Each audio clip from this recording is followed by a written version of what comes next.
Welcome back to Muscular Dystrophy Warrior. Just like the last video, in every video, a moment of silence for all the fallen warriors who sadly lost the battle to muscular dystrophy. Sending prayers to all those families who have lost someone with muscular dystrophy. Today, we're talking about something that deeply affects families. Not everyone, but some family navigating disability, which is language. I live with muscular dystrophy and I speak both English and Spanish fluently. For most of my life, I also been my mom's interpreter at doctor's appointment. Growing up, I would sit in the medical office and translate everything the doctor said. Now that I'm an adult, doctors speak directly to me, but I still translate everything back to my mom or dad. The recommendations, the risks, the treatment plans, everything.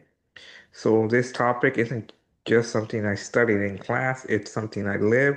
And I truly believe language is powerful because the more languages you know, the more doors it opens. In my case, being bilingual allows me to share my story living with muscular dystrophy with more community, not just the English speaking audience, but Spanish speaking families too. Before we begin, I want to say something clearly. This video isn't about criticizing anyone for speaking different languages. It's not about politics. It's not about division. It's about access. It's about families understanding medical and educational information. Language should never be a barrier to healthcare or education, especially when someone's health or future is involved. That's the focus of this conversation. Today, I'm sitting down with my former interpreting Spanish teacher, my professor from Fresno State, Professor Arballo. We're going to talk about why interpreting matters, not just in classroom, but in healthcare settings, even in the IEP meeting. Professor Arballo, thank you for being here today. For Thank you so viewer, much for inviting me. Sorry, it's an honor to be here. Sorry for yeah, thank interrupting. you. Go ahead. No, it's okay. Thank you. For viewers who may not know you, can you share a little about what you do professionally and how interpretation plays a role in your work? Sure. Hi, everyone. I came late to interpreting, so I kind of started out being a translator. And the difference is translation is moving the written text from one language to another. Interpreting is moving spoken words from one language to another and back again. Currently, I'm a substitute teacher in a California school district, and I also provide interpreting services, Spanish to English, for the Santa Clara County Office of Education. So I'm involved with students, I'm involved with community members, I'm involved with parents, school district administrators, teachers, healthcare professionals, and that's kind of who I am at this moment. Okay. Thank you for sharing. In class, we learn about translation and interpretation, like you explained right now. Can you explain the difference between the two? I know you explained, but especially in the real world center, like healthcare and education. Sure. So there's lots of moments when uh, a speaker who doesn't speak the predominant language in that community needs some language support and empowerment. And that can look like translation. They need to understand the written word, but primarily what Alfonso and I were studying and our class was studying was interpreting. There are four different ways that you can go about interpreting. The basics are you've got someone who speaks English, in my case, in Alfonso's case, somebody who speaks English, someone who speaks Spanish, and you need the interpreter to create a bridge of understanding between those two people. There's different modes of going about doing that depending on the situation, but basically, the interpreter is not there to give their opinion. The interpreter is not there to participate in the conversation. The interpreter is this very neutral, non emotionally engaged, but vital bridge between those two people to provide understanding between the two languages. Yes, because for people that don't know, interpreter is just there to interpret whatever the person is saying. Like he can't get involved in medical decision or anything. You have to Yeah. leave his point of views aside and just focus on being professional, which is interpreting for the both people involved. Yeah, and I think that that's kind of a misconception because when we think about the word interpret. It lends itself to thinking that you're going to somehow give your opinion. It's your Right. own understanding, your own truth. And in the world of professional interpreters, that is never, ever supposed to happen. We Yeah. are, yeah, we're governed by a set of ethics Mm-hmm. that teach us if we do need to get involved, there are specific ways to get involved and under Yeah. specific circumstances. Otherwise, our Keep own it thoughts, yeah. Keep it stay away. professional, basically. Mm-hmm. Okay. Why is accuracy so critical when interpreting medical or educational information? Because of the responsibility on the interpreter. So if you're not accurate, there's no one else to hold you accountable. I mean, you've Right. got a set Hmm. of people who only speak half of what's happening, and then you've got another set of people who are understanding approximately Hmm. half of what's happening. Yeah. And if you are not accurate, it is then your own responsibility to know and have that burden of knowledge that you're not Hmm. providing that bridge. You are essentially gatekeeping information and knowledge. And that is the last thing that any interpreter needs to be doing. No gatekeeping Yeah. whatsoever. Accuracy matters. Yeah, because you're giving like especially if, like you're going to surgery, the person has to know like what surgery you're going to because one mistake can you probably can cause a lot of harm and be in legal trouble Absolutely. basically. Yeah, you bet. The amount of liability risk increases exponentially because you Hmm. have to make sure that that person knows what are they about to get into. Right. In the medical setting, what risks can happen when families don't fully understand what doctors are saying, like what we're talking about right now? Yeah. Well, it's almost an endless list, isn't it? I mean, if Yeah. if you think about even from a monolingual speaker standpoint, when you Right. go into a healthcare setting, immediately the patient is the vulnerable person in the room. They're Hmm. vulnerable physically and emotionally. And Right. even if you speak technically the same language as your healthcare provider, we understand that within healthcare, there are so many different terms for so many different ailments, repercussions, consequences that sometimes we don't even understand when we're monolingual speakers. So imagine bringing in a second language into that layer. Um, I mean, and if you don't know what you're getting into, you might be agreeing to something that you don't actually want to agree to. Yes, that's correct. That's correct. In many Hispanic families, children or younger adults end up interpreting for their parents, like I did for my mom, what benefits and potential challenges of family members serving as interpreters instead of a trained professionals. Well, I think your question is kind of multi-layered. So on the one hand, you've got the issue of what happens when a minor is involved in providing the interpreting for the adults in the Hmm. family. Yes, Um, correct. right. So typically speaking, minors do not have the same, obviously, the same life experience. They probably don't have the same breadth of knowledge. Um, Hmm. and I think the most important component when an inexperienced or untrained interpreter is providing interpretation services for even for a loved one, a family member, or a deep close friend, emotions can get involved. Not only because the interpreter wants to do the most that they possibly can for that person, but the interpreter might also experience a lot of trauma, sometimes secondhand trauma, because they are providing a service that they are not prepared for. And it's especially important when we are asking children to provide interpreting services for parents, whether it's for their own, the child's health, or interpreting for the parent's health. There can be a massive amount, oh no, of trauma. Oh, I'm so sorry. My computer did something weird. I'm back. Sorry about that. Okay. Oh no, that's Sorry, okay. my computer did something super weird. I apologize. But No, yeah, no. we want to minimize trauma. as much as possible. Yeah, because I feel like you're adding a lot of pressure to them. Imagine if they had to translate for their mom or dad that have like a severe diagnosis, the emotions, like you were saying, might get there. And Absolutely. then when it comes to adults, maybe they don't know, like you were saying earlier about the knowing all the terminology, because there's so many ways to say terminology. Right. It gets very complicated very quickly. It's much more interpreting goes way beyond just being bilingual. And I say that carefully because being bilingual or being multilingual in and of itself is a really awesome superpower. But to be Hmm. a prepared interpreter, it goes beyond just language exchange.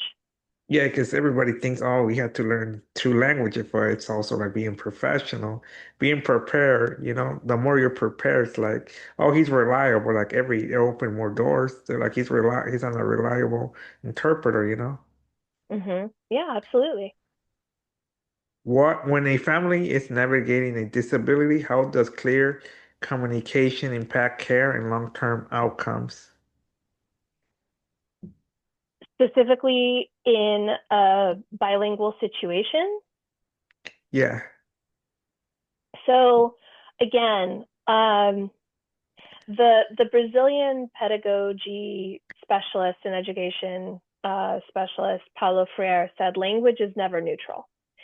And I would argue that especially when you're trying to bridge two languages and people who are speaking two languages in something as vulnerable as being in the healthcare setting, it is it's not just important. It's not, this should not, interpreting should not be looked at as a luxury. This is not a, oh, great, I'm so glad that you've got this ability. We can call in an interpreter if you want. No, it's vital. It, Mm-hmm. it is of the most deep importance because without that bridge, without that prepared language bridge, inevitably someone's not going to know something that's going on, or they're not going to understand and have deep, satisfying comprehension. That's just Mm-hmm. completely unacceptable. I mean, you're Right. already, yeah, you're already in a vulnerable situation. So yeah, I mean, I'm sorry I keep repeating vulnerable, but it's just, I think about those of us coming into healthcare settings, and Mm-hmm. we are, if we're coming into healthcare because we need that care, it's not just a well child or a physical, um, we are already kind of behind in strength. We're already there. So, yeah, I mean, I don't mean to be repetitive, but it's just, it's vital. It cannot be seen as a luxury. Correct. It's like a doctor. Doctors are there to find a cure, I mean, figure out what's going on with the patient. Same way Mm-hmm. interpreting, they're there to like help the patient better understand to see what their best option is of care. Interpretation isn't just used in healthcare, it's also used in education. Can you explain what's an IEP and why interpretation is important during those meetings? Oh, sure. So an IEP, that's an acronym that we hear a lot in, especially in the public school system in California, K through 12, and it stands for Hmm. Individual Education Plan. Okay. And what it means is it is the result typically of the observations of the classroom teacher or the parent or a medical professional, letting the district know that a particular student may need some support. And the support can look like a vast array of different things. But the basic definition or the basic kind of understanding is the student needs some support in the classroom. And the IEP meeting typically happens between the in classroom teacher, the school psychologist, or someone who has some kind of healthcare specialty within the school or school district, the principal or vice principal of the school that the child attends. Then it also involves the adults in the child's home. So Hmm. sometimes that's a grandparent, a parent, single parent, uh, older sibling who has custody of a younger sibling. but it's the adults of the child's home. So the interpreter is not there to advocate for the child, is Mm-hmm. not there to defend the decision of the district. The interpreter is there to make sure that during the school day, when the child is going to be in that classroom, mom, dad, adults who are taking care of that child understand robustly what the school is going to do to support their child after having recognized that that child needs their support. They also set goals during that meeting, and that is an important moment for the adults in the child's life to understand what the goals are and also be able to participate and offer observations and ask questions and deepen their understanding of what's going to be happening to their minor child during the school day. So the interpreter is, again, not a luxury. The interpreter Yes. has to be there for it's vitally important so that that family understands what their minor child is going to be going through. Yes, it's the same as the medical setting, basically. How can language barriers affect a child's access to special education services or combinations? As soon as you have a language barrier, uh, quality of care can dip. So I think that would be kind of the first and biggest red flag. If you have a child who they themselves as a minor, they don't speak the dominant language in the school system or the dominant language spoken by their physician, and the family also does not feel super comfortable communicating in that dominant language in that context, um, I think the biggest risk is that child may not be receiving the supports that they need. This is not about what they deserve or what they want. No, for their very existence and their ability to continue forward thriving. Yeah, that's, I think, the biggest risk. They might not get what they need. Okay, for bilingual students watching this who may not realize that the power of their language skills, what would you tell them about using those skills to advocate for their families and communities? Well, first of all, you bilingual students, guys, you have a superpower. I know in California, and we talked about this in class, we Hmm. kind of we take it for granted that people here tend to be multilingual and bilingual, and Hmm. and that's fantastic. But it's a superpower, guys, and it can take you so many places. My my most important message to you students who are out there: please don't think that AI can replace what you can do.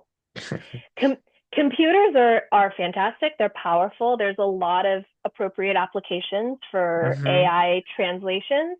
Yeah. Um, no one, there is no platform, and hopefully there won't be one. There is no Yeah. platform that can replicate what an interpreter can do in that session of interpreting. So, Right. so being bilingual, number one, learn how to be an interpreter, please. Okay. Understand that the bilingualism is level one superpower, but Hmm. take a class if you can, if you have that privilege. Um, there are so many resources that you can access via the internet. If you don't have connection at home, or if you don't have the ability and the privilege to do that at home, go to your local library because they should be able to provide you with some computers and internet access. Learn how to do it correctly. Number one, respect that if you are an interpreter and you know how to do this, respect that you know how to do something that is very misunderstood, that lots of people don't understand the vital importance of it, and value yourself for having that superpower. So learn how to be an interpreter, value what you have as an interpreter, give back to your community if you can. Um, and And know that when you are a bilingual person and maybe you don't have interpretation skills yet, just being a bilingual member of your community, you are that first step in a bridge. And just by virtue of being you, you are somebody of high value, of deep importance. And the best thing you can do to support your community is to keep honing your skills. Okay, I want to thank Professor Arballo for being part of this important conversation. Being bilingual has changed my life. It helped me advocate for myself at doctor appointment. It helped my family understand medical decisions and allows me to share my story living with muscular dystrophy in more communities. In the disability community, we come from different races, backgrounds, political views, and languages, but at the end of the day, we all want the same thing: respect, inclusion, accessibility. To me, it doesn't matter what language you speak or what your political views are. What matters is how we treat each other and how we make sure no one is left out. Language isn't just communication, language is access, language is opportunity, language is empowerment. And when it comes to disability, whether in healthcare or in IEP meetings, understanding makes all the difference. This is Muscular Dystrophy Warrior, and we'll keep advocating in English or in Spanish. And you guys already know how I end these videos with MD Warrior out. Until next time.